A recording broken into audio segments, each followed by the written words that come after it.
following reports a woman's body was found face down. Michelle's life moved to Australia and sudden disappearance.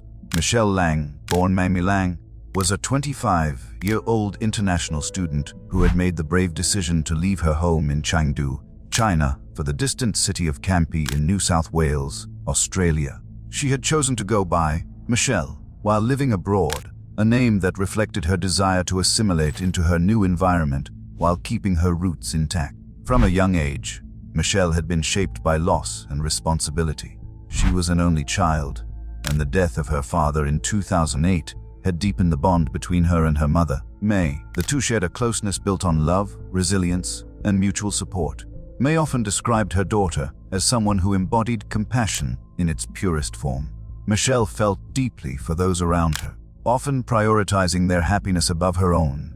She was that rare type of person whose empathy was almost tangible, whose instinct was always to care, to listen, and to act as a pillar for others, even when life's weight pressed heavily upon her. In 2011, Michelle's determination and ambition propelled her toward one of the most significant decisions of her life, studying abroad.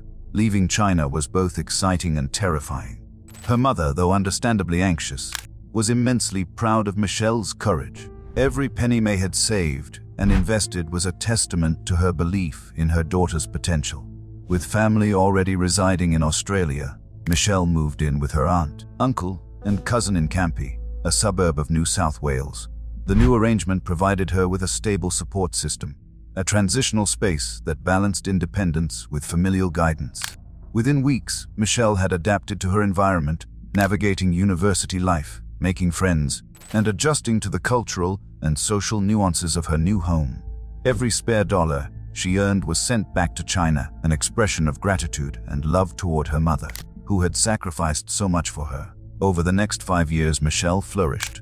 By 2016, she was excelling academically, having completed a business degree at the University of Technology, Sydney. Her focus had now shifted toward interpreting and translation studies at the Sydney Institute of Interpreting and Translation.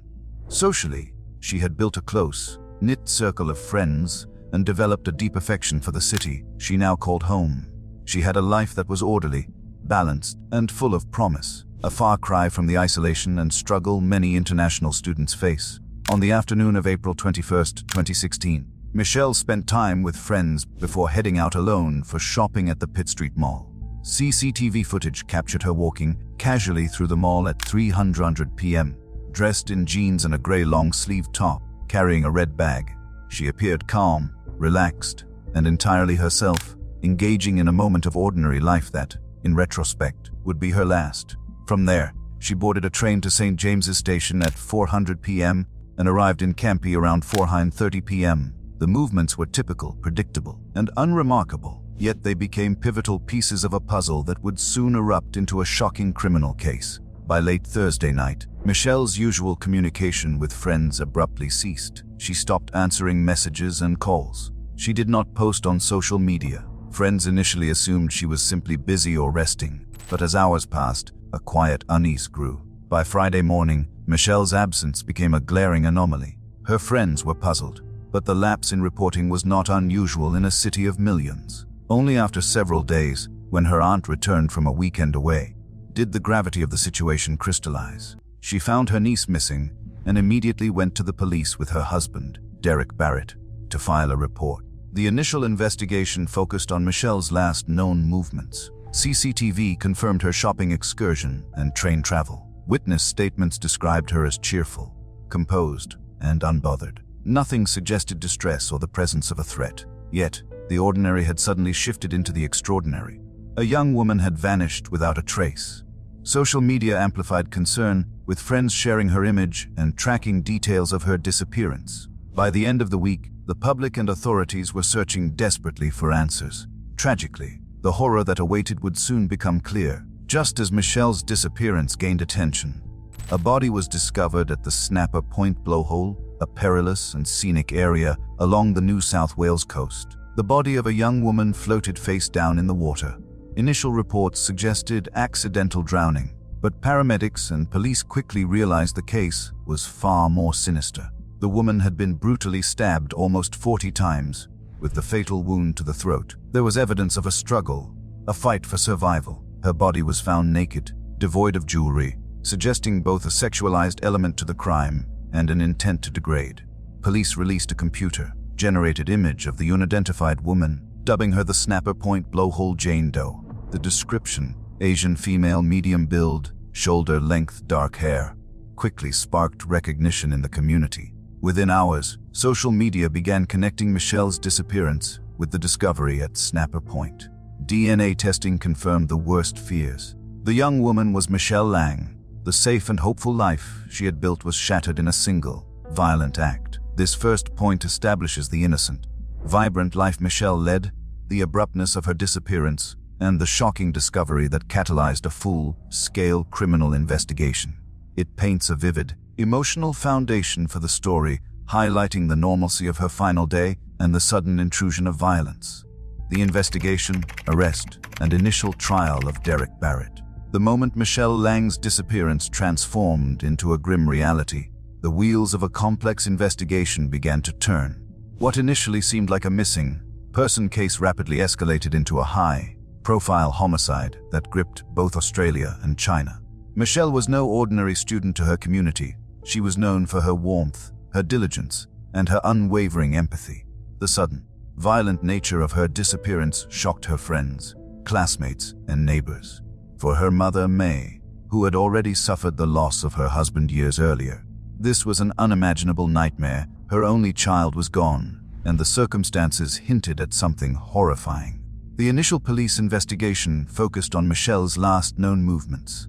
Surveillance footage had captured her leaving the University of Technology in Sydney on April 21, 2016. Around 3:00 p.m., she had spent the afternoon shopping alone at Pitt Street Mall before catching a train to St. James's Station at 4:00 p.m. and arriving in Campie Station around 4:30 p.m. On paper, these movements seemed ordinary routine, so much so that friends initially assumed nothing was amiss. But when her aunt returned from a weekend away and discovered her niece missing, alarm bells rang, prompting the filing of a police report. Investigators began retracing Michelle's steps meticulously. They spoke with her friends, classmates, and neighbors. They examined her apartment and belongings for clues. They also analyzed CCTV footage from the train stations and surrounding areas. Nothing initially suggested that Michelle had been followed or coursed into an unfamiliar environment. She appeared calm, composed, and entirely herself in her final documented moments. Yet, a growing sense of unease began to pervade the investigation. The absence of evidence pointing to abduction in public spaces meant that someone close to her could be involved. 4 days after Michelle was last seen, authorities received confirmation of a body discovered at the Snapper Point blowhole on the New South Wales Central Coast. The blowhole was notorious for its treacherous terrain, jagged rocks, slippery edges, and sudden drops. Initially, the case could have been mistaken for a tragic accident, but paramedics and police immediately recognized the signs of foul play. The body was naked and showed almost 40 stab wounds, with the fatal wound to the throat. Evidence indicated she had struggled against her attacker. There were no significant injuries from the rocks themselves, suggesting the body had been placed in the water rather than washed there by the tides. Forensic investigators meticulously documented every detail. The nature of the wounds indicated premeditation and extreme violence, a degree of brutality that left little doubt that this was a deliberate act. The removal of jewelry and the complete disrobing of the victim suggested a sexual element, further heightening the gravity of the crime. Police released a computer-generated image of the unidentified young woman, labeling her the Snapper Point blowhole Jane Doe. Descriptions: Asian female, medium build, shoulder length hair, quickly circulated, catching the attention of friends and family who feared the worst. Social media users began connecting dots between Michelle Leng's disappearance and the body found at Snapper Point. Within days, DNA testing confirmed the grim truth. Michelle Leng had been murdered. The revelation sent shockwaves through the community. Michelle's friends and family were plunged into grief, struggling to comprehend the scale of the violence inflicted upon someone so beloved. As police continued their investigation, their focus turned to those closest to her. Michelle had been living with her aunt, Uncle Derek Barrett, and cousin, a household that had provided stability and support in a foreign country. Derek Barrett, 27 years old at the time, was immediately a person of interest, not only because of proximity, but because of the unnerving potential for betrayal from within the family itself. Derek's background seemed unremarkable at first glance. He had previously worked in IT and had experienced extended periods of unemployment. Little else was publicly known about his personal history, but investigators quickly delved into his digital and physical footprint. His phone and personal devices revealed disturbing images: Michelle, bound and gagged on her bed, with a cloth tightly wrapped around her mouth. These images were harrowing, capturing a young woman in terror, and suggested that the perpetrator had been cultivating a disturbing obsession well before her death. The timeline of Michelle's final day became a central focus.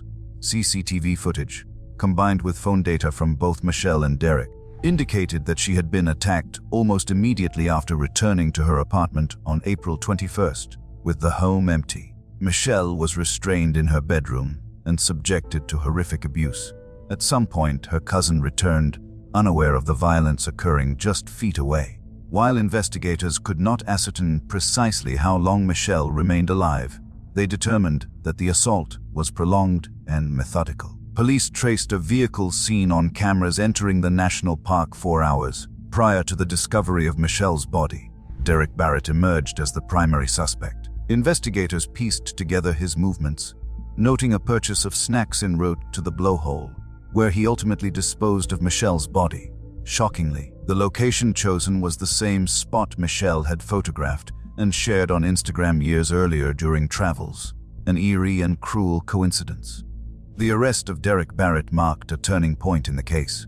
Charges of murder were formally laid, and Derek appeared in court. His initial reactions were muted. He remained silent as prosecutors detailed the crimes. The level of premeditation, the sadistic nature of the attack, and the betrayal inherent in attacking a young woman under his care were all highlighted.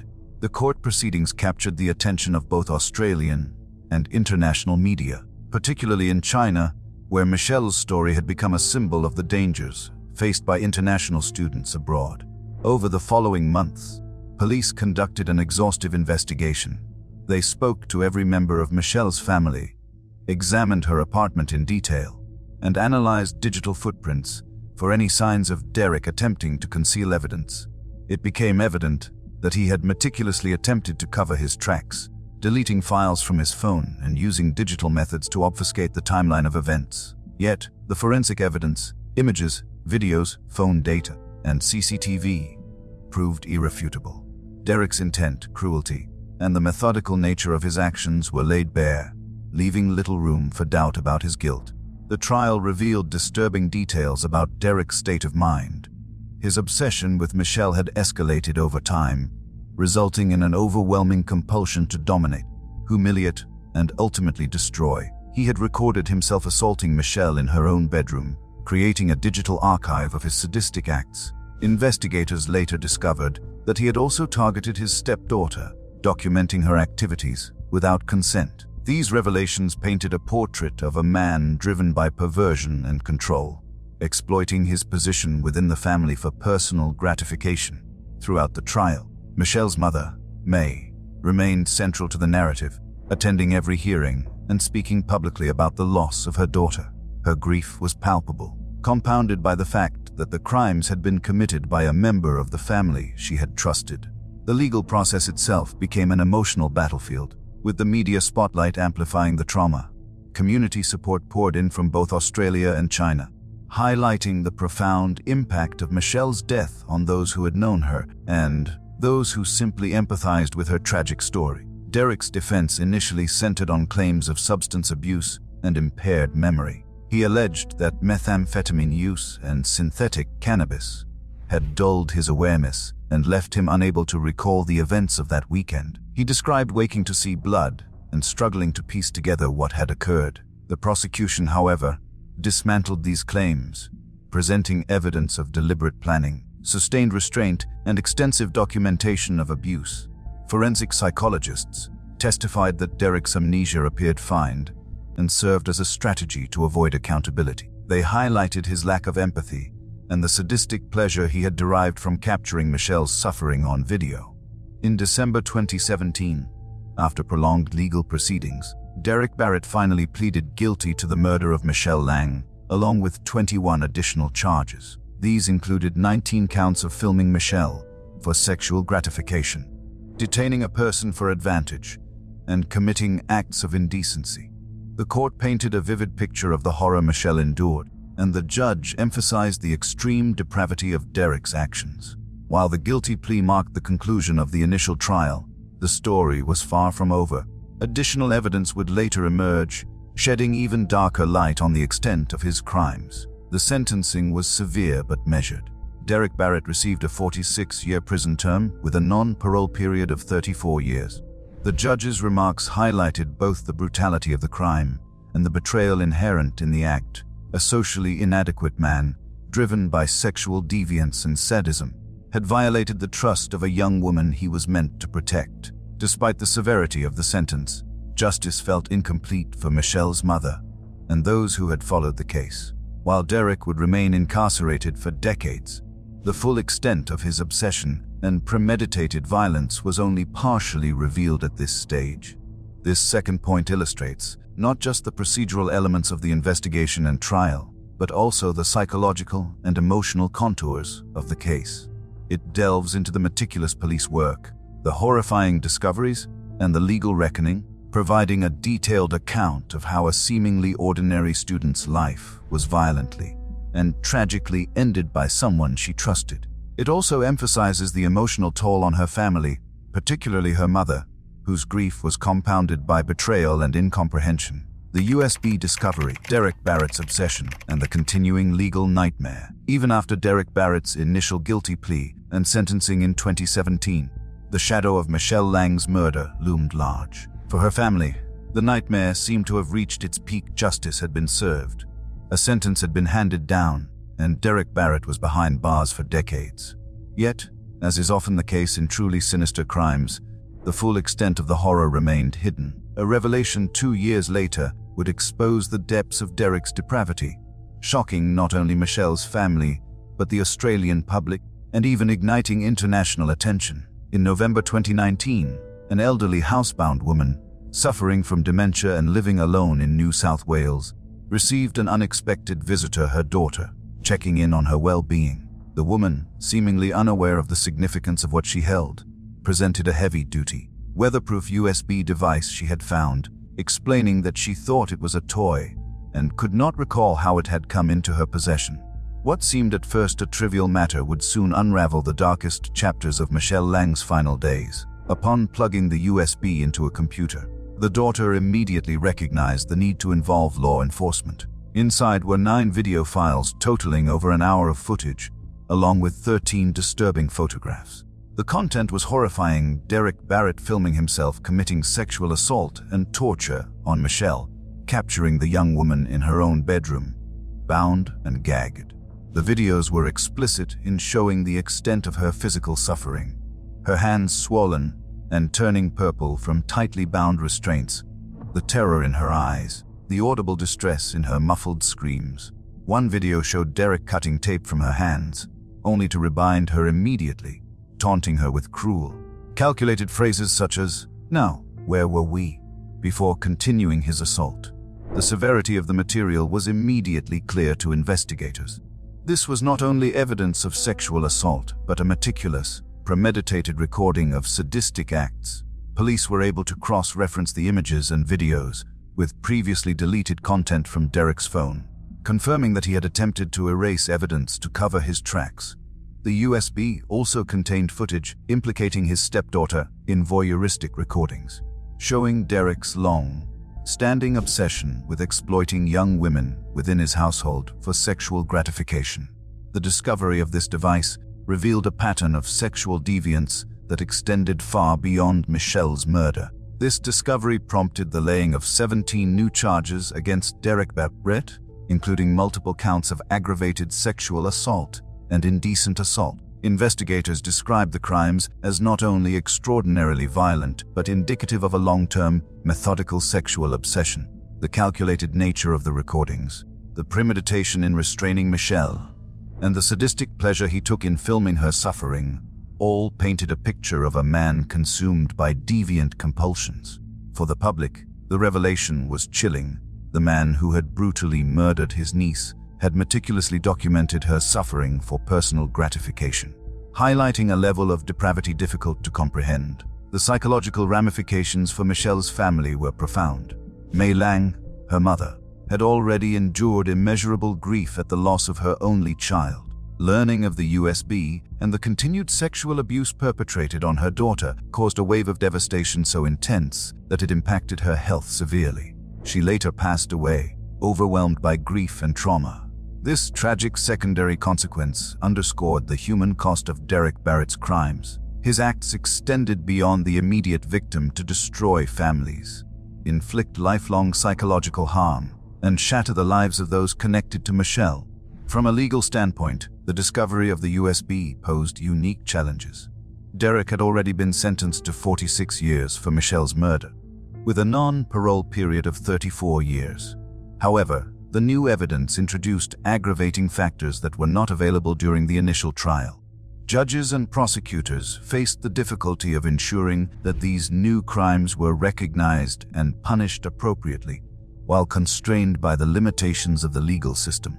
Australian law does not allow for the revisiting of a sentence once handed down, even in light of new evidence. But the court did consider these findings as grounds for adjusting the minimum non-parole period. 2 additional years were added, moving his earliest potential parole eligibility from 2050 to 2052, while the overall sentence of 46 years remained unchanged. The legal system acknowledged the severity of the newly revealed offenses. The psychological profile of Derek Barrett became central to understanding the case. Forensic psychologists testified extensively, describing him as lacking empathy, driven by sexual perversion, and socially inadequate.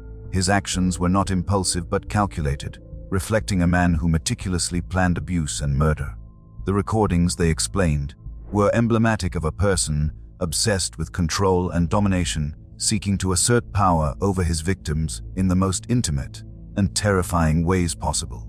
Derek's previous claims of methamphetamine use and amnesia were discredited, with experts asserting that these were likely fabrications designed to manipulate the court and mitigate culpability. Beyond the courtroom, the case had significant cultural and social ramifications. Michelle Leng was an international student from China, studying in Australia to better herself and her mother's life.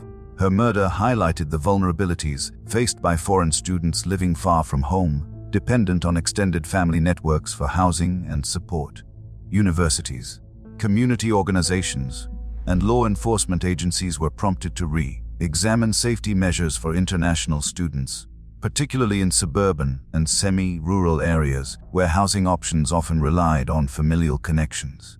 The tragedy became a cautionary tale of misplaced trust and the perils of hidden violence within seemingly safe domestic spaces.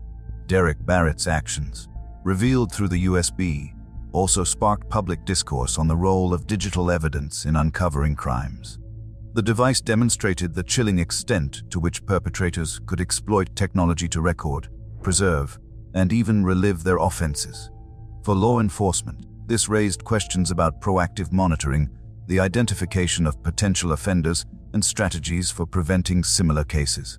In particular, the case underscored the need for early detection of sexual deviance and obsessive behavior, particularly within domestic environments where victims are often isolated.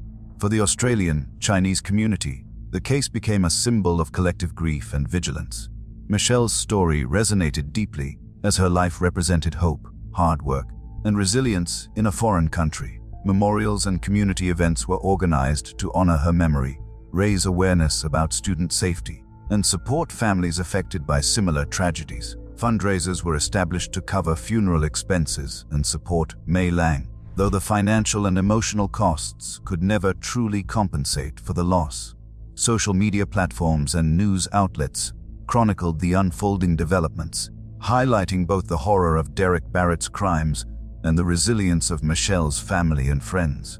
The court proceedings following the USB discovery were harrowing. Derek Barrett pleaded guilty to all 17 new charges, including aggravated sexual assault and indecent assault. While the additional evidence could not generate a separate sentence beyond adjustments to his non-parole period, the court explicitly acknowledged the heinous nature of these acts. The judge emphasized that had the full extent of his crimes been known during the initial trial, a life sentence without parole would have been appropriate.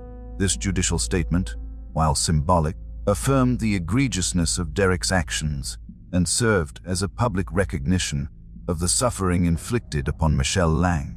The revelation of the USB also had profound psychological implications for law enforcement personnel and investigators, and protective systems fail. The case has since served as a critical reference point for law enforcement, policymakers, and community organizations committed to ensuring the safety of international students and young adults living away from home. Michelle's legacy, though tragically cut short, continues to resonate. Through memorials, awareness campaigns, and discussions of safety and justice, her story serves as both a warning and a reminder of vigilance.